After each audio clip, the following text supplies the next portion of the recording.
Bribda Oscar Poldemus Aintiran alias Oscar nekat melakukan penganiayaan terhadap Paulus Pende alias Adi hingga tewas. Adi sehari-hari bekerja sebagai tukang ojek. Peristiwa tragis itu terjadi Rabu malam, 29 Oktober 2025, sekitar pukul 22.30 WITA di depan rumah singgah ODGJ Samaria, Jalan Profesor Dr. WZ Yohanes, Kelurahan Rewarangga Selatan, Kecamatan Ende Timur, Kabupaten Ende. Berdasarkan informasi yang dihimpun yang dikutip tribunflores.com, pelaku dan korban saat itu berada di rumah Franciscus Tura, tempat berlangsungnya acara syukuran permandian. Sebelum menganiaya korban, Bribda Oscar mengkonsumsi minuman keras, miras, di tempat pesta syukuran permandian bersama beberapa rekannya. Saat itu korban Adi dianggap menghina dan tidak menghargai oknum polisi, sehingga timbul rasa kesal, sehingga terjadi penganiayaan atas korban.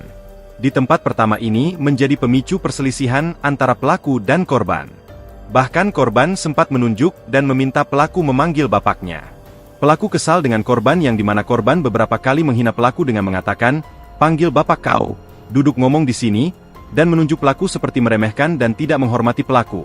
Kapolres Ende, AKBP I Gede Ngurah Joni Mahardika.